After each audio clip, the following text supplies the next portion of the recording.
Good morning, good afternoon, good evening. Welcome to Raven's Readings. The novels I read are copyright-free here in Canada. I'm reading from The Big Sleep, a hard-boiled crime novel written in 1939 by Raymond Chandler, introducing his character Philip Marlow. I do readings twice a week. If you subscribe to my Substack newsletter, you'll get notified of my updates as soon as they're ready. If you enjoy this reading or have other classics you'd like to hear, leave me a comment.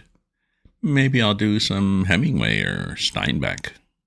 Last time, Geiger's body disappeared, but a new one showed up, Sternwood's chauffeur, the one that had dated Carmen for a bit. What was his involvement?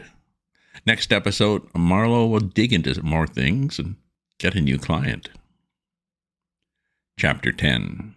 The lean, black-eyed credit jeweler was standing in his entrance in the same position as the afternoon before.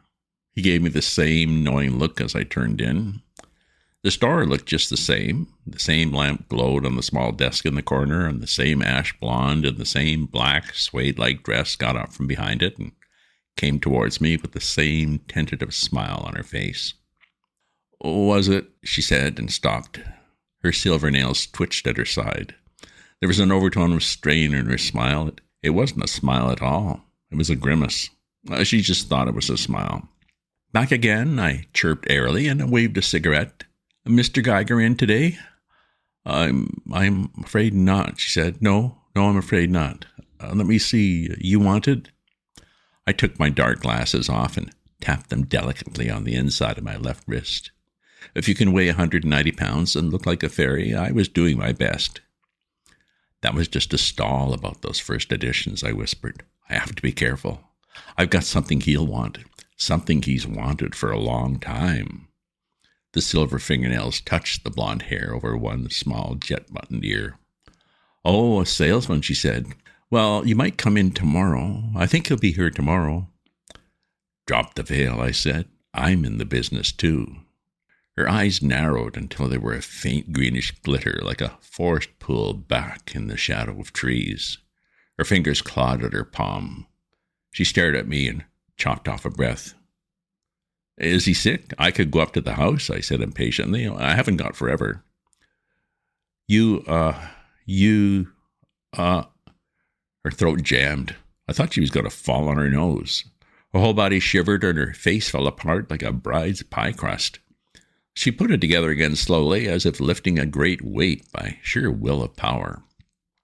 The smile came back with a couple of corners badly bent. "No," she breathed. "No, he's out of town. That wouldn't be any use. Can't you come in tomorrow?" I had my mouth open to say something when the partition door opened a foot. The tall, dark, handsome boy in the jerkin looked out, pale-faced and tight-lipped, saw me, and shut the door quickly again, but not before I had seen on the floor behind him a lot of wooden boxes lined with newspapers and packed loosely with books. A man in very new overalls was fussing with them. Some of Geiger's stock was being moved out. When the door shut, I put my dark glasses on again and touched my hat. "Tomorrow, then. I'd like to give you a card, but you know how it is." "Yes, I know how it is," she said. She shivered a bit more and made a faint sucking noise between her bright lips. I went out of the store and west on the boulevard to the corner and north on the street to the alley which ran behind the stores.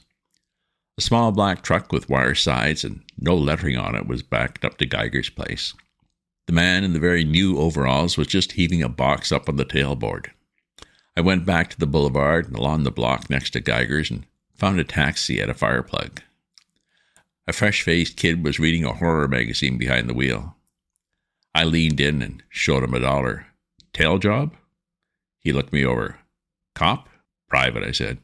He grinned. "My meat, Jack." He tucked the magazine over his rearview mirror, and I got into the cab. We ran around the block and pulled up across from Geiger's alley, beside another fire plug. There were about a dozen boxes on the truck when the man in overalls closed the screen doors and hooked the tailboard up and got in behind the wheel. "Take him," I told my driver. The man in overalls gunned his motor, shot a glance up and down the alley, and ran away fast in the other direction. He turned left out of the alley. We did the same. I caught a glimpse of the truck turning east on Franklin and told my driver to close in a little. He didn't or couldn't do it. I saw the truck 2 blocks away when we got to Franklin.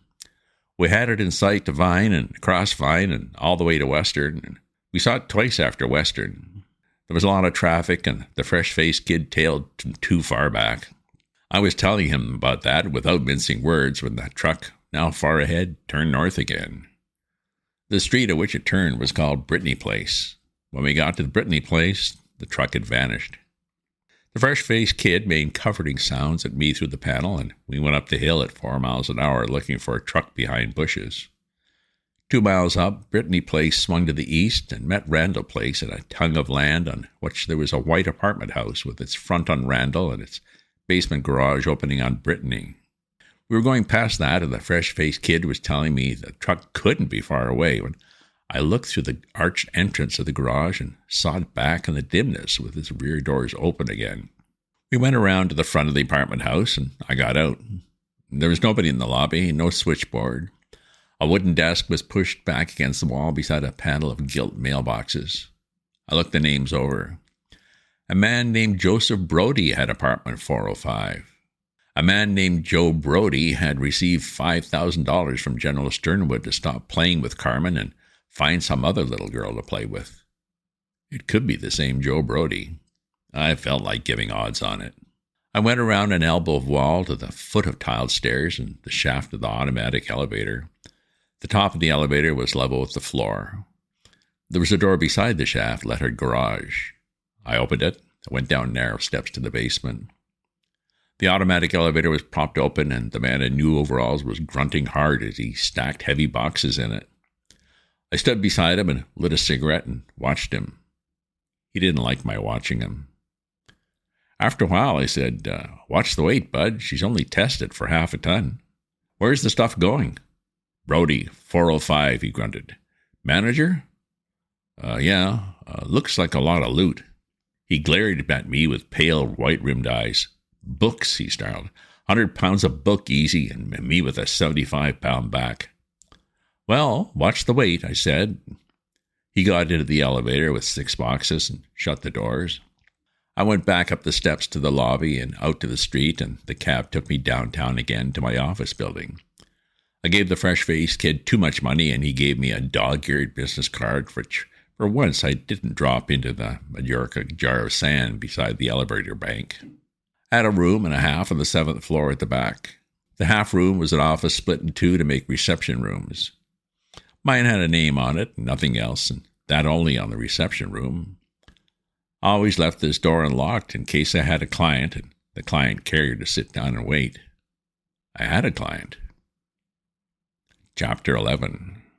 She wore brownish speckled tweeds, a mannish shirt and tie, hand-carved walking shoes. Her stockings were just as sheer as the day before, but she wasn't showing us much of her legs. Her black hair was glossy under a brown Robin Hood hat that might have cost $50 and looked as if you could have made it with one hand of a desk blotter.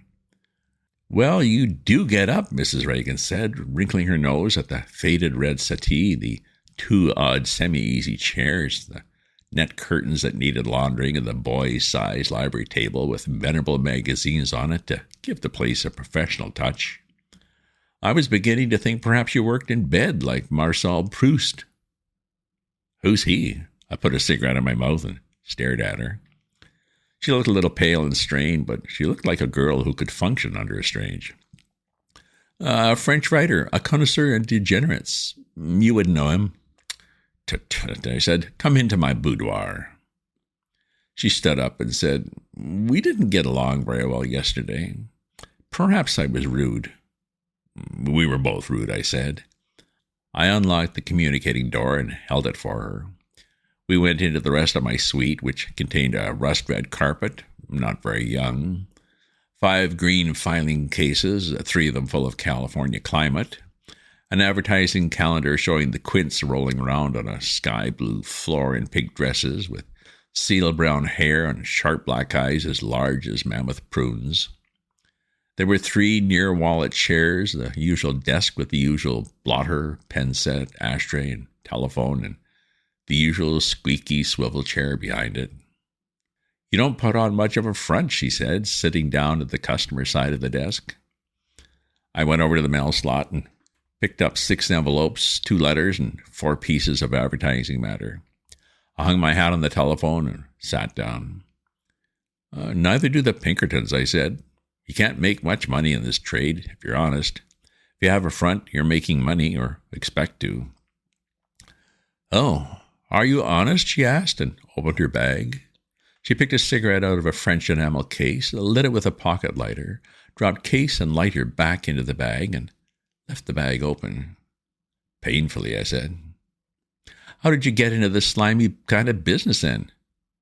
How did you come to marry a bootlegger? Oh, my God, she said, let's not start quarreling again. I've been trying to get you on the phone all morning, here and at your apartment. About Owen? Her face tightened sharply. Her voice was soft. Poor Owen, I said. So you know about that? A DA's man took me down to Lido. He thought I might know something about it, but he knew much more than I did. He knew Owen wanted to marry your sister once. She puffed silently at her cigarette and considered me with steady black eyes. Perhaps it wouldn't have been a bad idea, she said quietly. He was in love with her. We don't find much of that in our circle. He had a police record? She shrugged. She said negligently, he didn't know the right people. That's all a police record means in this rotten, crime-ridden country. I wouldn't go that far, I said. She peeled her right glove off and bit her index finger at the first joint, looking at me with steady eyes. I didn't come to see you about Owen. Do you feel yet that you can tell me what my father wanted to see you about? Not without his permission. Was it about Carmen? I can't even say that. I finished filling a pipe and put a match to it. She watched the smoke for a moment. Then her hand went into her open bag and came out with a thick white envelope. She tossed it across the desk. The address was typewritten to Mrs. Vivian Reagan, 3765 Alta Bray Crescent, West Hollywood. Delivery had been by messenger service, and the office stamp showed 8:35 a.m. as the time out. I opened the envelope and drew out the shiny 4 1/4 by 3 1/4 photo that was all there was inside. It was Carmen, sitting in the Geiger's high-backed teakwood chair on the dais in her earrings and her birthday suit. Her eyes looked even a little crazier than I remember them. The back of the photo was blank. I put it back in the envelope. How much do they want? I asked. 5,000, she said, for the negative and the rest of the prints. The deal has to be closed tonight or they give the stuff to some scandal sheet. The demand came how? A woman telephoned me half an hour after this thing was delivered. Well, there's nothing in the scandal sheet angle. Juries convict without leaving the box on that stuff nowadays. What else is there? Does there have to be something else? Yes. She stared at me a little puzzled. Well, there is. The woman said there's a police jam connected with it, and I better lay it on the line fast or I'd be talking to my little sister through a wire screen. Better, I said. What kind of jam? I don't know. Where's Carmen now? Oh, she's at home. She was sick last night. She's still in bed, I think. Did she go out last night? No, I was out, but the servants say she wasn't. I was down at Las Olindas playing roulette at Eddie Marr's Cypress Club. I lost my shirt. Oh, so you like roulette, I said. You would. She crossed her legs and lit another cigarette. Yes, I like roulette. All the Sternwoods like losing games like roulette and marrying men that walk out in them and riding steeplechases at 58 years old and being rolled on by a jumper and crippled for life. The Sternwoods have money. All that has bought them is a rain check. What was Owen doing last night with your car? I asked. Nobody knows, she said. He took it without permission. We always let him take a car on his night off, but last night wasn't his night off. She made a wry mouth. Do you think he knew about this nude photo? How would I be able to say? I don't rule him out. Can you get 5,000 in cash right away? Well, not unless I tell Dad or borrow it. I could probably borrow it from Eddie Marr's. He ought to be generous with me, heaven knows. Better try that. You may need it in a hurry. She leaned back and hung an arm over the back of the chair. How about telling the police? It's a good idea, but you won't do it. Won't I? No, you have to protect your father and your sister. You don't know what the police might turn up. It might be something they couldn't sit on, though they usually try in blackmail cases. Can you do anything? I think I can, but I can't tell you why or how. I like you, she said suddenly. You believe in miracles. Would you have a drink in the office? Would you have a drink in the office? I unlocked my deep drawer and got out my office bottle and 2 pony glasses. I filled them and we drank. She snapped her bag shut and pushed her chair back. I'll get the $5,000, she said. I've been a good customer of Eddie Mars. There's another reason why he should be nice to me, which you may not know. She gave me one of those smiles the lips had forgotten before they reached the eyes. Eddie's blonde wife is the lady my husband Rusty ran away with. I didn't say anything. She stared tightly at me and added, That doesn't interest you? Well, it ought to make him easier to find him, I said, if I was looking for him. You don't think he's in this mess, do you? She pushed her empty glass at me. Give me another drink. You're the hardest man to get anything out of. You don't even move your ears. I filled the little glass. You've got all you wanted out of me. A pretty good idea I'm not looking for your husband. She put the drink down very quickly. It made her gasp or gave her an opportunity to gasp. She let her breath out slowly. Rusty was no crook. If he had been, it wouldn't have been for nickels. He carried $15,000 in bills. He called it his mad money. He had it when I married him, and he had it when he left me. No, Rusty's not in any cheap blackmail racket. She reached for the envelope and stood up. I'll keep in touch with you, I said. If you want to leave me a message, the phone girl at my apartment will take care of it. We walked over to the door. Tapping the white envelope against her knuckles, she said, You still feel you can't tell me what Dad? I'd have to see him first. She took the photo out and stood looking at it just inside the door. She has a beautiful little body, hasn't she? Uh-huh. She leaned a little towards me. You ought to see mine, she said gravely. Oh, can that be arranged? She laughed suddenly and sharply and went halfway through the door, then turned her head to say coolly, You're as cold-blooded a beast as I ever met, Marlow. Or can I call you Phil? Sure. You can call me Vivian. Thanks, Mrs. Reagan. Oh, go to hell, Marlow. She went on out and didn't look back. I let the door shut and stood with my hand on it, staring at the hand. My face felt a little hot. Went back to the desk and put the whiskey away and rinsed out the 2 pony glasses and put them away. I took my hat off the phone and called the DA's office and asked for Bernie Oles. He was back in his cubbyhole. Well, I let the old man alone, he said. The butler said he or one of the girls would tell him. This Owen Taylor lived over the garage, and I went through his stuff. Parents at Dubuque, Iowa. I wired the chief of police there to find out what they want done. The Sternwood family will pay for it. Suicide, I asked? No one can tell. He didn't leave any notes. He had no leave to take the car. Everybody was home last night but Mrs. Reagan. She was down at Las Olindas with a playboy named Larry Cobb. I checked on that. I know a lad at one of the tables. You ought to stop some of that flash gambling, I said. With the syndicate we've got in this county? Be your age, Marlow. That sap mark on the boy's head bothers me. Sure you can't help me on this? I liked his putting it that way. He let me say no without actually lying. We said goodbye, and I left the office, bought all 3 afternoon papers, and rode a taxi down to the Hall of Justice to get my car out of the lot. There was nothing in any of the papers about Geiger. I took another look at his blue notebook, but the code was just as stubborn as it had been the night before. Chapter 12. The trees on the upper side of Laverne Terrace had fresh green leaves after the rain. In the cool afternoon sunlight, I could see the steep drop of the hill and the flight of steps down which the killer had run after his 3 shots in the darkness. 2 small houses fronted on the street below. They might or might not have heard the shots.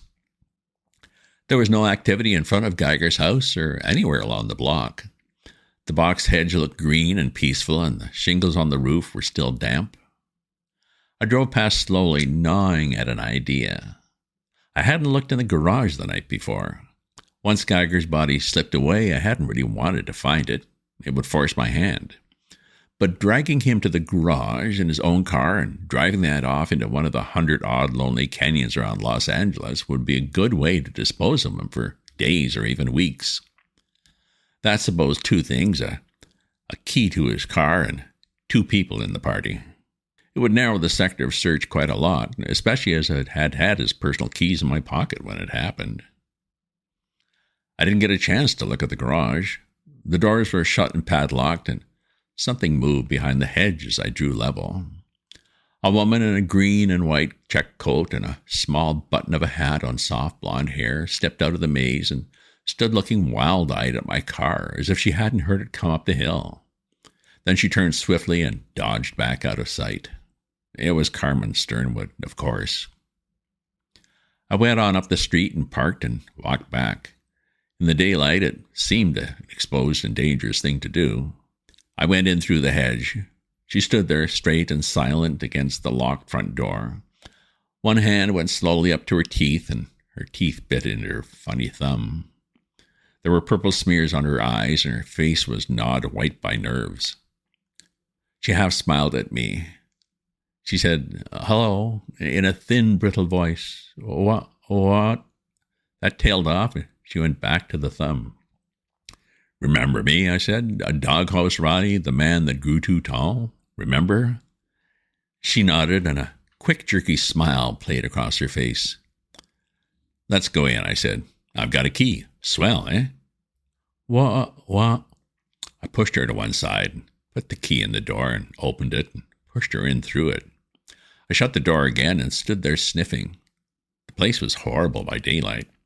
The Chinese junk on the walls, the rug, the fussy lamps, the teakwood stuff, the sticky riot of colors, the totem pole, the flagon of ether and laudanum, all this in the daytime at a stealthy nastiness like a fag party.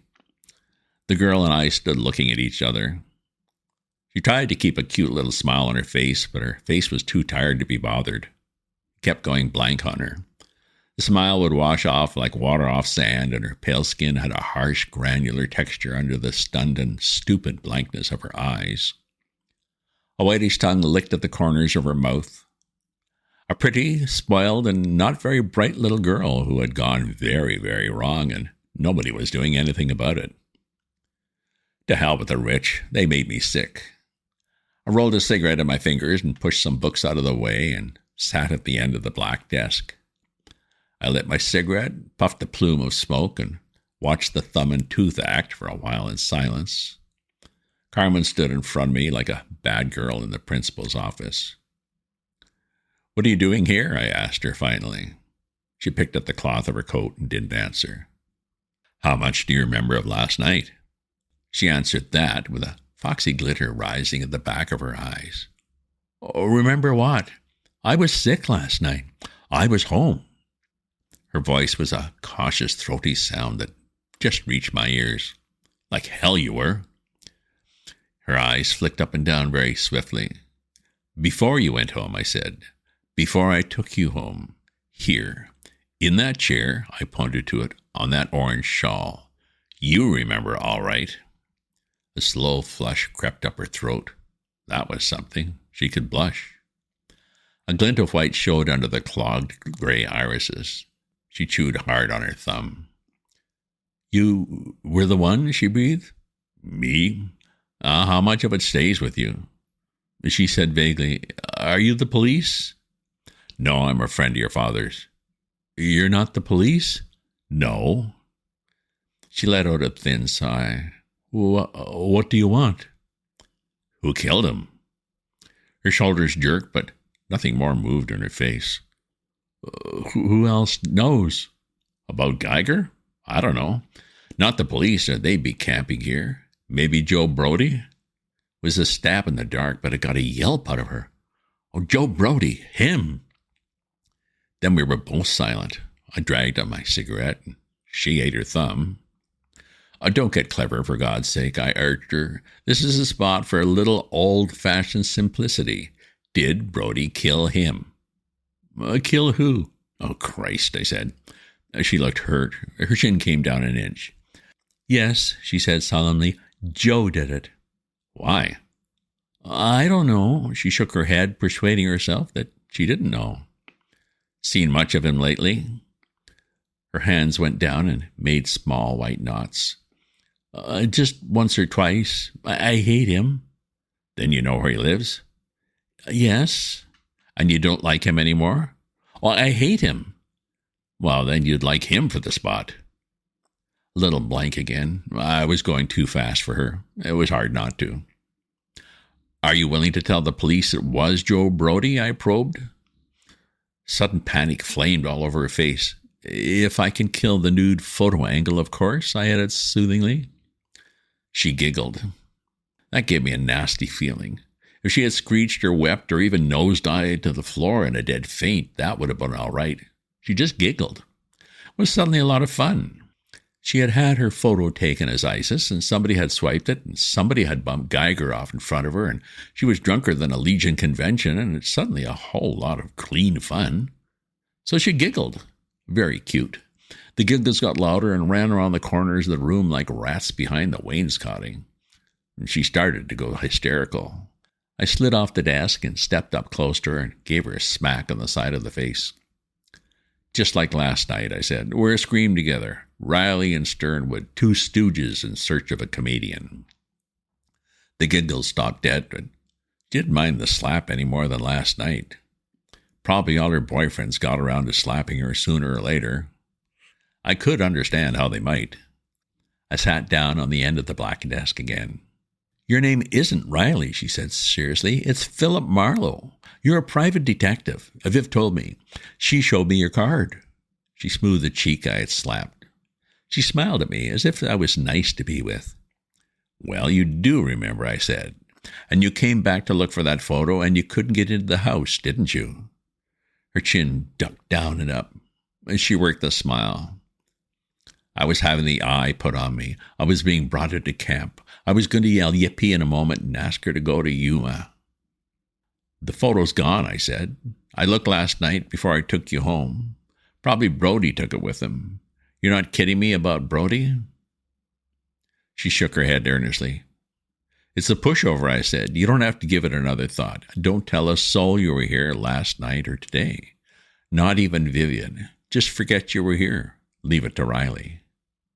Your name isn't... She began and then stopped and shook her head vigorously in agreement with what I had said or with what she had just thought of.